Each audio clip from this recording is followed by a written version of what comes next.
Israel के इतिहास में अब तक का सबसे बड़ा प्रोटेस्ट चल रहा है। Protests have continued in Israel despite Prime Minister Benjamin Netanyahu's decision. Demonstrators plan to disrupt transport along major roads in Tel Aviv. Israelis expressed their anger and stormed a disputed site that is revered by Muslims and Jews and fought with Palestinians. Mr. Benjamin Netanyahu's hand was forced to press pause on those reforms.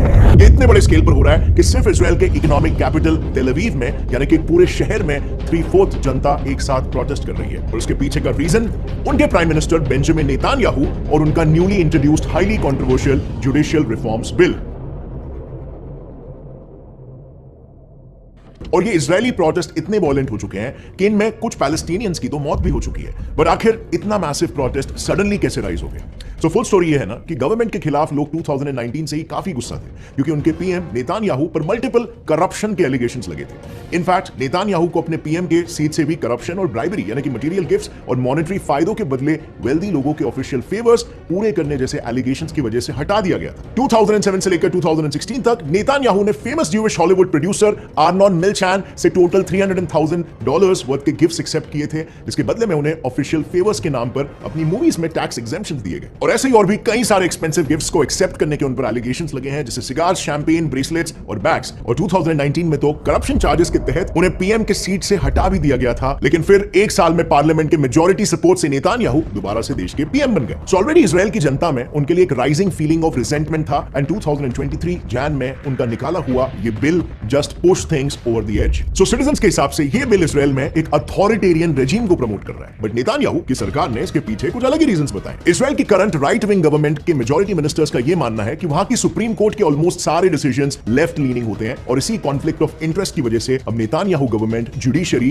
के कुछ powers अपने under लेना चाहती है, जिससे वो उनके nationalist ideology को और आगे बढ़ा सके। अब इस बिल के अकॉर्डिंग जो कमेटी हाई कोर्ट या सुप्रीम कोर्ट के जजेस को इलेक्ट करेगी उसमें गवर्नमेंट के और 3 मेंबर्स ऐड होंगे, यानी कि जो जज इलेक्टिंग कमेटी और खास करके कंट्री की जुडिशरी पूरी तरीके से इंडिपेंडेंट थी, उन पर अब गवर्नमेंट का डिसीजन ऑब्लिगेटरी हो जाएगा। ऑल्सो इस बिल का एक मेजर क्लॉज ये भी कहता है कि अब से गवर्नमेंट के पास अब सुप्रीम कोर्ट के डिसीजंस को ओवर रूल करने का भी पावर होगा। सो पहले सुप्रीम कोर्ट द्वारा पास किया हुआ डिसीजन गवर्नमेंट के लिए बाइंडिंग हुआ करता था, मगर इस बिल के पास होते ही इजराइल की पार्लियामेंट यानी कि नेसेट में बस एक सिंपल मेजॉरिटी से वो डिसीजन ओवर रूल कर पाएंगे। और ये सिंपल मेजॉरिटी रूलिंग गवर्नमेंट के लिए काफी आसान होगी क्योंकि यूजुअली पार्लियामेंट में मेजॉरिटी मेंबर्स रूलिंग पार्टी से ही होते हैं। और इसीलिए ऑपोजिशन का यह कहना है कि डेमोक्रेसी का एक मेजर पिलर यानी जुडिशरी यहां पर वीक हो जाएगा और उसके सारे पावर्स गवर्नमेंट के हाथ चले जाएंगे और अथॉरिटेरियनिज्म डेवलप होने लग जाएगा। इससे इजराइल एक डेमोक्रेटिक कंट्री नहीं बल्कि एक अथॉरिटेरियन पावर बन जाएगा, डिक्टेटरशिप बनने लगे। और उनमें से कुछ क्रिटिक्स का तो यह भी कहना है कि यह जुडिशियल रिफॉर्म लाने की वजह नेतान्याहू के पर्सनल इंटरेस्ट है, जिसकी मदद से वो अपने ऊपर लगे सारे करप्शन चार्जेस को हटा देना चाहते हैं। अब यह बात इजरायली लोगों को हरगिज मंजूर नहीं है और इसी वजह से पूरे देश भर में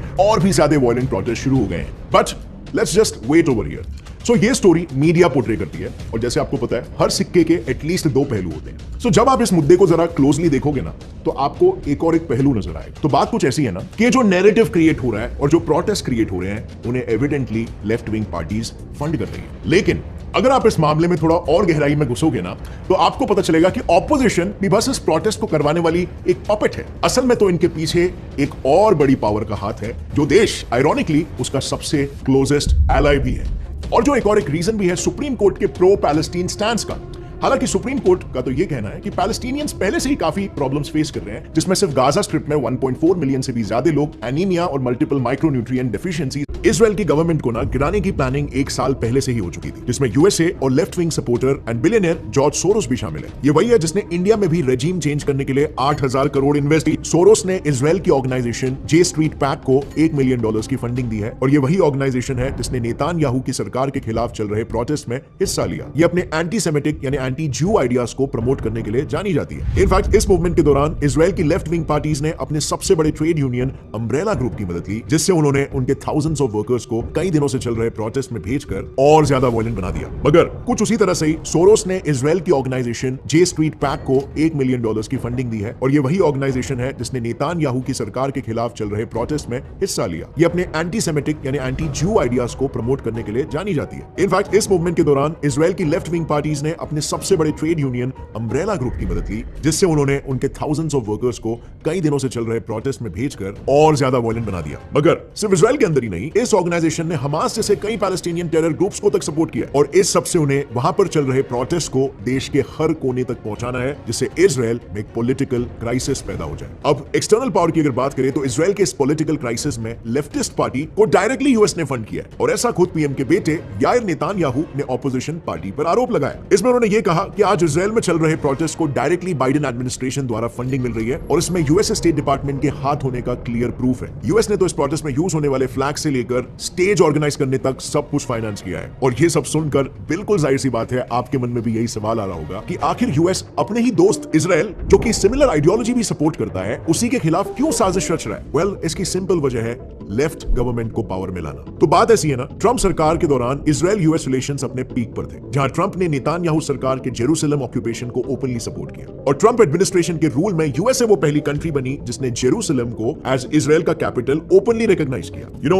आपको पता होगा जेरूसलम डिस्प्यूटेड लैंड में आता है, तो इजराइल उसको अपना कैपिटल मानता है, लेकिन बाकी के बहुत सारे कंट्रीज नहीं रिकॉग्नाइज करते। लेकिन अब यूएस में लेफ्ट लीनिंग यानी डेमोक्रेटिक पार्टी की सरकार है जो इजरायली राइट विंग गवर्नमेंट को पावर में नहीं चाहते और इसीलिए बाइडेन सरकार ने अभी चल रहे पैलेस्टीन ऑक्यूपेशन को सपोर्ट नहीं किया, जिस पर क्लैरिफिकेशन देते हुए बाइडेन सरकार का यह कहना है कि इजराइल के इस एक्ट से यूएसए की इंटरनेशनल इमेज खराब हो रही है क्योंकि इजराइल के बनने में यूएस का सबसे बड़ा हाथ है और इसीलिए यूएसए और बाकी गल्फ कंट्रीज अब इजराइल को और ज्यादा पैलेस्टीनियन ऑक्यूपेशन नहीं करने देना चाहते। और बस यही वो बात है जो यूएसए और नेतान्याहू के बीच दरार बनाने का काम कर रही है। और फाइनली यूएसए ने नेतान्याहू को अपने पद से हटाने के लिए इजराइल में चल रहे क्वालिटी गवर्नमेंट मूवमेंट को डायरेक्टली फंडिंग किया और इन सभी फंडिंग में प्रोमिनेंट रोल निभाया USA supported organisation one voice organisation ने। यूएसए ने इस ऑर्गेनाइजेशन के तहत यंग लेफ्ट इजरायली एक्टिविस्ट को हायर किया जो एंटी गवर्नमेंट हो और फिर इन सभी एक्टिविस्ट को गवर्नमेंट को गिराने के डेडलाइंस दे दिए। इस बात का प्रूफ आप इस लीक्ड मेल से देख सकते हो जो वन वॉइस ऑर्गेनाइजेशन के चीफ मिस्टर जिन्सबर्ग को यूएस एम्बेसी के डिप्लोमेट मिस्टर रैटनी से आया है। इस मेल में जैसे आप देख सकते हो क्लियरली ये बात हुई है कि नेतान्याहू कोएलिशन गवर्नमेंट यानी राइट विंग पार्टी को सत्ता से गिराकर पावर ऑपोजिशन पार्टी पर शिफ्ट कर दो। एंड माइंड यू, इस पूरे कॉन्स्पिरेसी को अंजाम देने के लिए अब तक दोनों के बीच 26 मीटिंग्स भी हो चुके हैं। बट यूएस और वन वॉइस के नेतान्याहू को गिराने के सारे प्लान्स नाकाम रहे और इसीलिए अब जो बाइडेन नेतान्याहू को ओपनली क्रिटिसाइज कर रहे हैं। उन्होंने तो ये आइडिया ऑफ इजराइल को ही रिजेक्ट कर दिया है और ये क्लियरली कह दिया है कि ज्यूइश इजरायलीज वहां बॉर्न ही नहीं हुए, वो असल में आउटसाइडर्स है,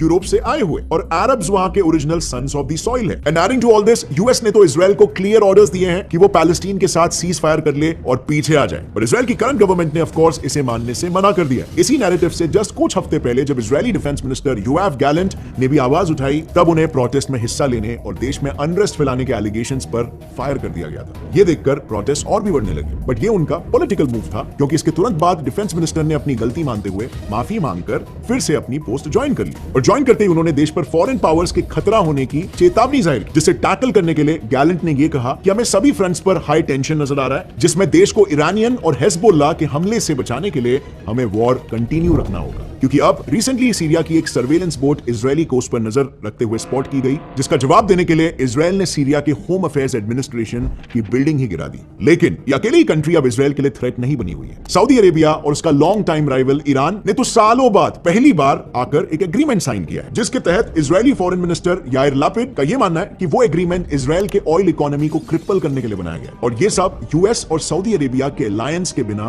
पॉसिबल नहीं है। Now this proves it all. इससे यूएस की हिपोक्रेसी क्लियरली समझ आती है कि यूएस किसी का सगा नहीं है और इससे यह बात भी एकदम क्लियरली हाईलाइट हो जाती है कि कैसे एक कंट्री की गवर्नमेंट चेंज होते ही उसकी फॉरेन पॉलिसी चेंज होने लग जाती है। और in the case of US जैसी पावरफुल कंट्री इसके रिपल्स दुनिया भर में फील होते हैं और दूसरे कंट्रीज के गवर्नमेंट्स को भी इसके इफेक्ट्स भुगतने पड़ते हैं। बट सोचने वाली बात यह है ना फ्रेंड्स कि कैसे एक कंट्री अपने फायदे के लिए किसी दूसरे कंट्री के पॉलिटिकल सिचुएशन को डिस्टर्ब करके उसकी जगह पर एक पपेट गवर्नमेंट एस्टैब्लिश करवाती है और उसे पावर में लाने की कोशिश करती है अपने एजेंडा को प्रमोट करने के लिए। यूएस प्रेसिडेंट के इस स्टेटमेंट से हम क्लियरली समझ सकते हैं इजराइल को सऊदी की कॉम्प्रोमाइजिंग ऑफर मान लेनी चाहिए, जिसे मानने के बाद ही सऊदी इजराइल को रिकॉग्नाइज करेगा।